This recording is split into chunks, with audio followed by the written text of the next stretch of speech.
Hi there, this is Cheryl. Welcome back to my channel.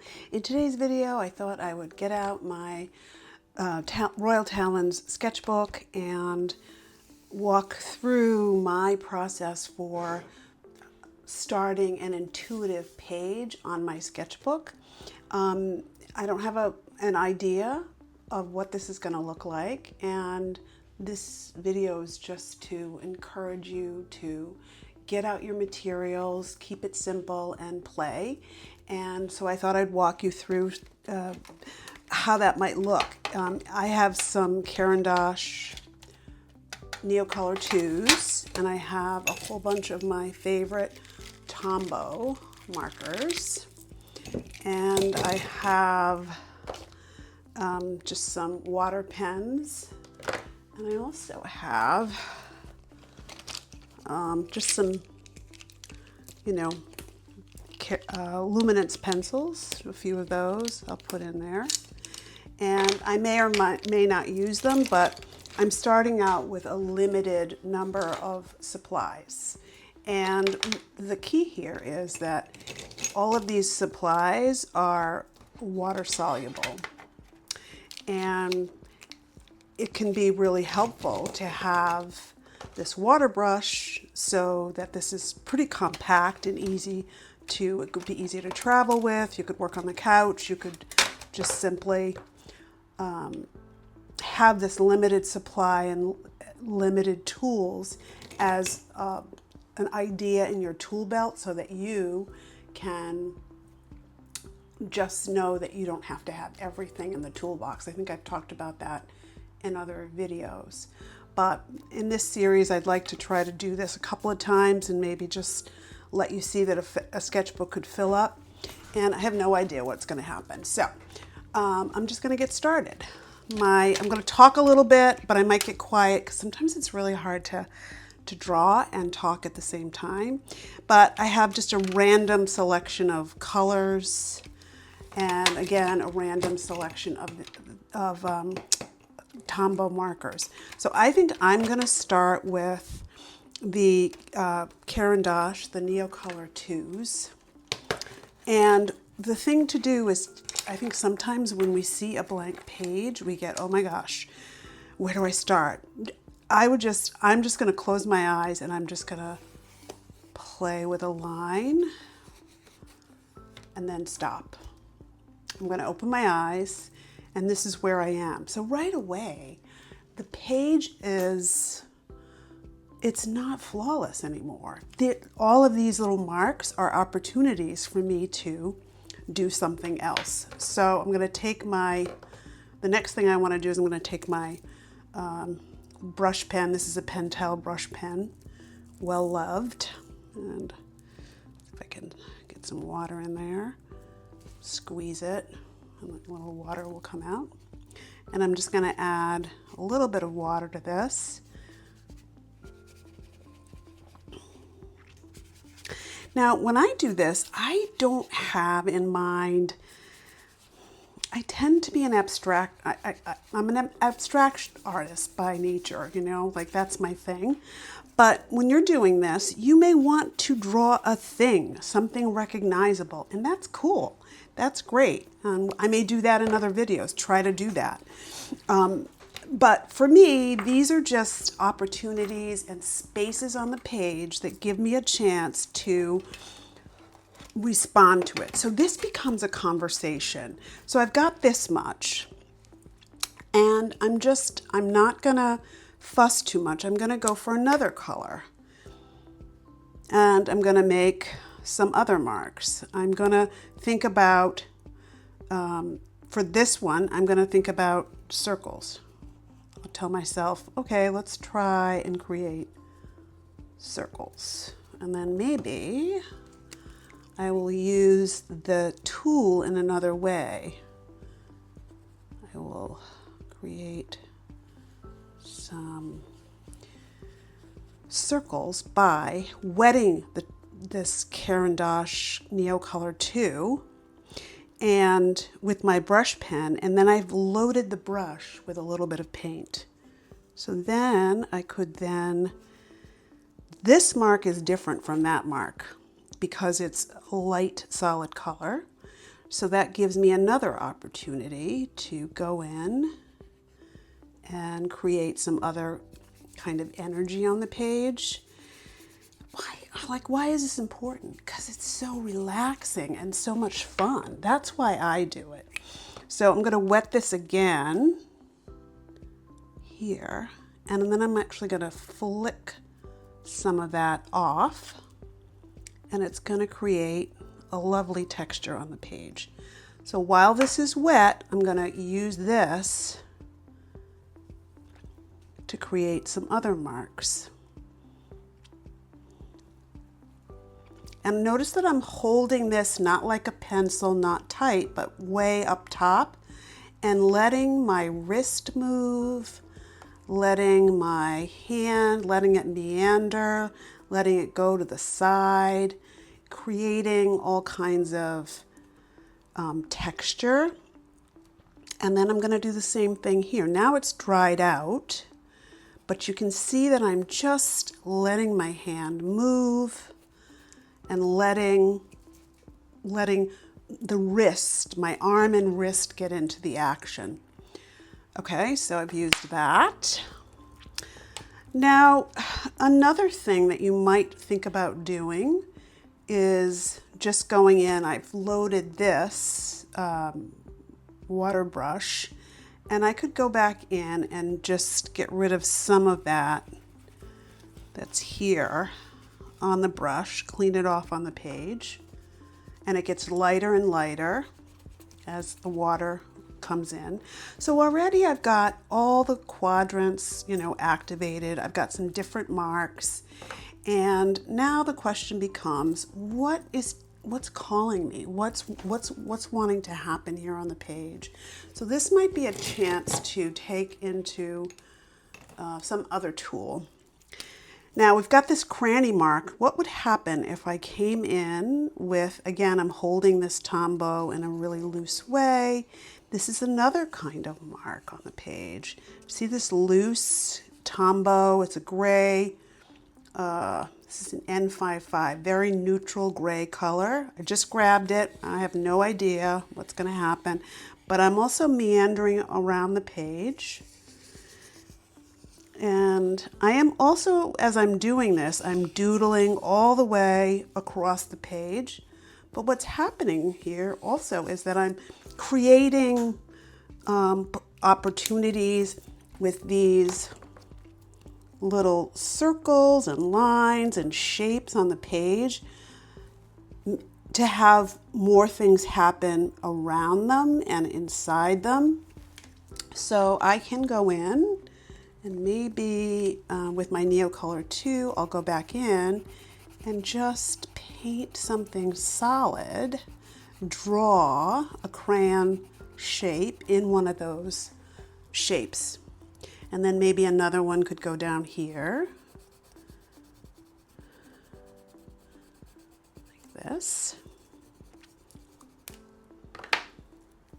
And then I can go in and use this as paint, almost a paint pot, because I painted a whole shape, but I can use that, pick up some of the paint and put it somewhere else. Pick up some of the paint and maybe put it somewhere else.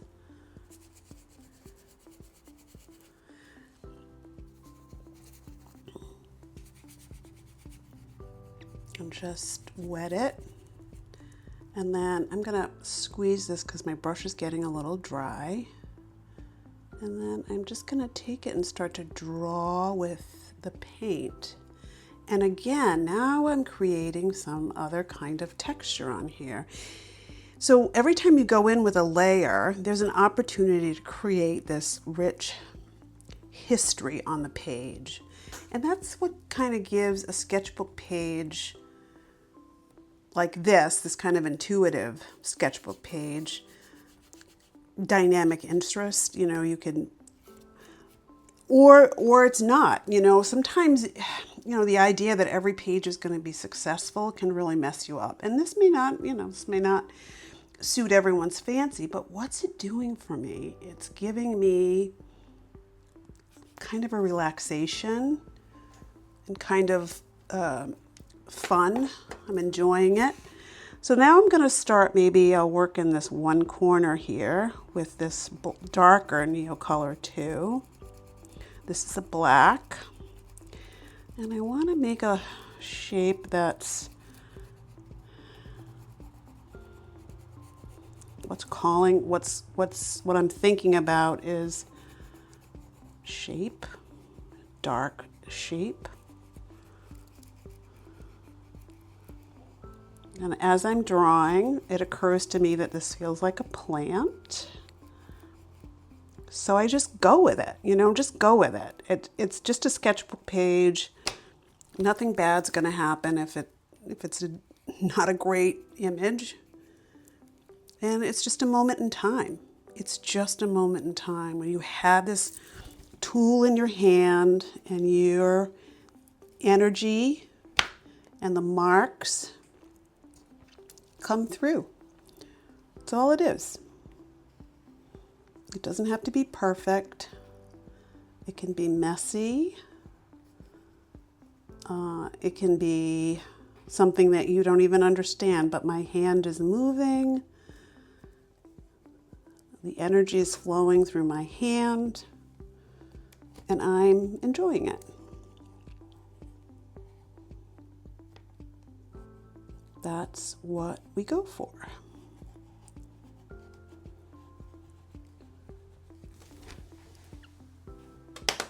Okay, I'm going to try something else. I'm going to use the luminance pencils and see. Now this is a different kind of mark. It sits on top of the paper really differently. And it's an opportunity to work some details that maybe I couldn't do with a fat crayon. And I'm letting myself just relax with it. I might even, sometimes I do this, I'll change to my non-dominant hand to get another kind of mark.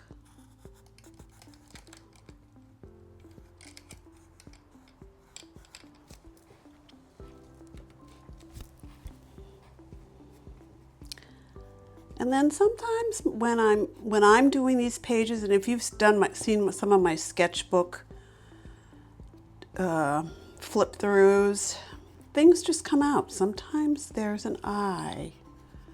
And I can't tell you why. It's just part of my lexicon, part of my intuitive things start to come out. And sometimes I just find myself making certain shapes over and over again. And that's what I really enjoy about playing with a sketchbook. There's no right or wrong. You can just have at it. And in a beautiful way, it gives you the kind of freedom to just be yourself. And in this moment, this page couldn't happen again. It won't happen again. It's just a unique opportunity to listen to my intuition.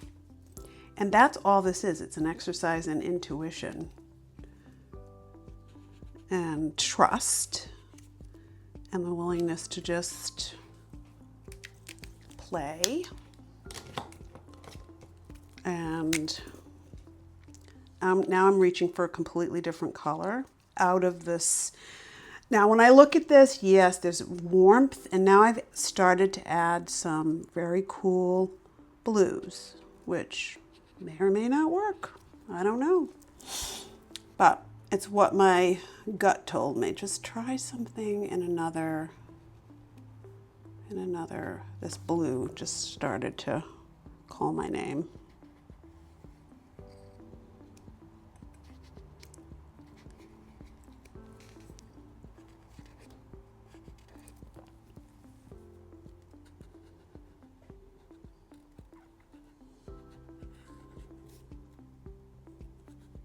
These feel like vases or vessels that are appearing here. Maybe.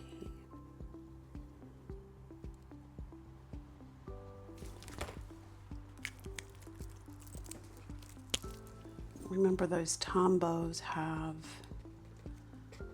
both ends, so I'm just gonna use the skinny end to give myself an opportunity to kind of draw. And then I always try to remember to hold things loosely and not get too cramped up. So kind of just changes the quality of the marks. And that's a lot of blue on that page, so I'm going to stop with the blue.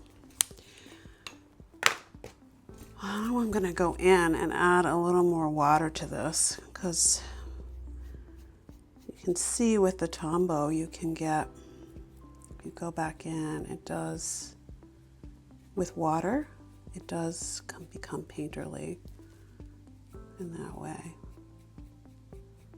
Now those little flecks that I had there are mixing with the blue. So now I'm getting that purple in there because the red and the blue are mixing together and I'm making a purple. That's okay with me. And then I'm gonna go in here with the wet brush with the black, and then I'm gonna wet it. It's gonna make it gray. So that gives me another value.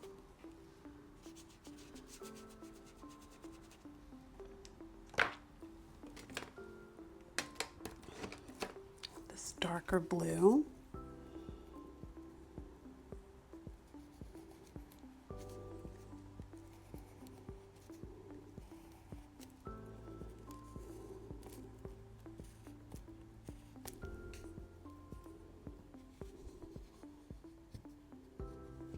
So the page is starting to get built up, and in a way, it could stop at any point. And I think it's been said, I forget who said it, a painting's never really done, a sketchbook page is never really done, or whatever. It's never done. It just stops at interesting places on the way. And that's what I let guide me. Now, what's happening on the page now gives me something to work with if I decide to come back later and add to it. Can do that because I've set up some fun, I don't know, bits and bobs here to play with. But I'm not fussing too much. I'm, keeping my hand moving. Just keep your hand moving. Don't judge it too harshly. It's just a sketchbook page. That's all it is. And I'm going to try some of this. Was this one here? This was the one I used before. I'm going to wet this one. I'm going to add some texture to this page with some dark flecks from that. And then I may just use that as water. Now this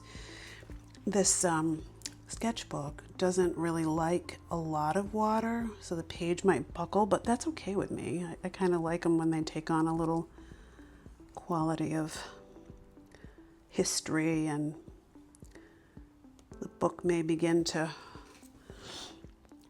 bulge a little bit, but I don't know. I don't mind that. So you just do you and decide how much water you want to put on this. Now there's a lot of pigment right there. I can use this as almost like a paint pot and just dip my brush into it, and I'm going to make yet another texture.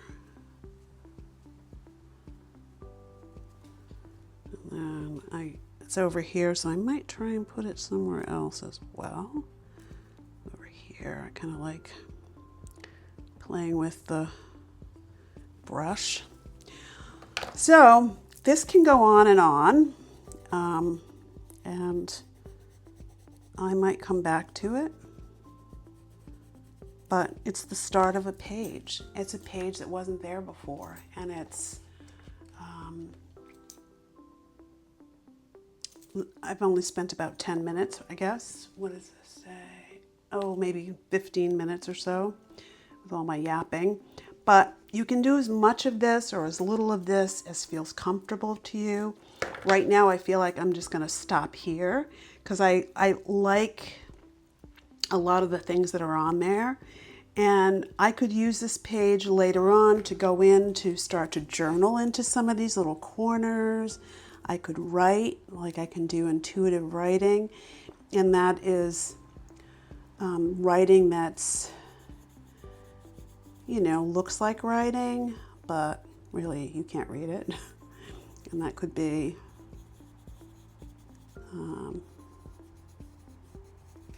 add another element to this. This is adds a sense of the hand, a sense of history. So we see how we went from a blank page to building up different values and watery places and drawing in other places with just really limited tools and materials. I could keep going or I could stop. So I wanted to share that with you today, and I hope that this will encourage you to just pick up your sketchbook and just begin to play on a page. It doesn't have to be more complicated than that. Sometimes I think we make sketchbooks more complicated than they have to be. So thank you so much for watching, and let me know in the comments if you're drawing along with me or if you are trying these ideas. I'd love to know what's in your sketchbook, and don't forget to like and subscribe, and I'll see you in the next video.